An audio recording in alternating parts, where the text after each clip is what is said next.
श्री क्षेत्र कारंजा लाड दत्त संप्रदायातील श्रीपाद श्री वल्लभ यांच्यानंतरचे श्री दत्तात्रयांचे दुसरे पूर्ण अवतार नृसिंह सरस्वती यांचे जन्मस्थान म्हणून ओळखले जाते. हे मंदिर गुरुमंदिर म्हणून ओळखतात. जन्म होताची तो बालक ओंकार शब्द म्हणत असे अलौकिक. हेच ते पवित्र तीर्थक्षेत्र.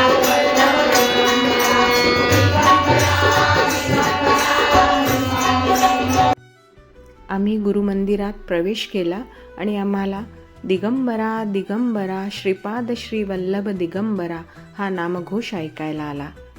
पाहतो तर तेथे एक स्थानिक पातळीवरील भजनी मंडळ आपली पवित्र सेवा सादर करत होते. आम्ही ती सेवा थोडीशी अनुभवली आणि समोर दर्शनासाठी निघालो. आम्ही दर्शन घेतले, प्रदक्षिणा घातल्या, नामस्मरण केलं. तोवर या भजनी मंडळाची सेवा समाप्त झाली.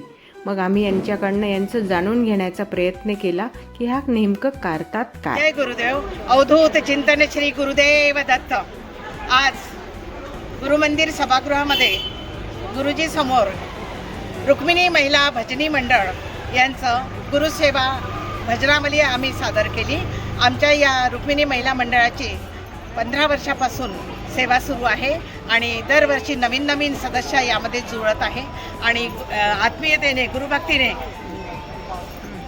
भजनाची भक्तिगीतातून सेवा सादरीकरण करतात.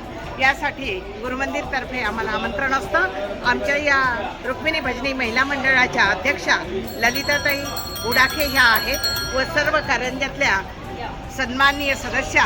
दरवर्षी आम्ही अवघ्या 15 दिवसात पेटी तबल्यावर प्रॅक्टिस करतो आणि आमची गुरुसेवा ही तुटीफुटी काय असेना पण ती सादर करतो आणि आम्हाला आत्मीय आनंद मिळतो आणि भक्तीची अनुभूती प्राप्त होते.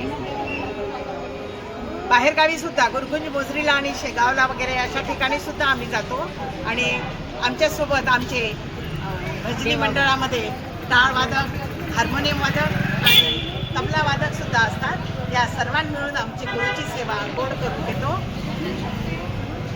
रुक्मिणी महिला भजनी मंडळ कारंजा. दिगंबरा दिगंबरा श्रीपाद वल्लभ दिगंबरा दिगंबरा दिगंबरा श्रीपाद वल्लभ दिगंबरा दिगंबरा दिगंबरा श्रीपाद वल्लभ दिगंबरा दिगंबरा दिगंबरा श्रीपाद वल्लभ दिगंबरा.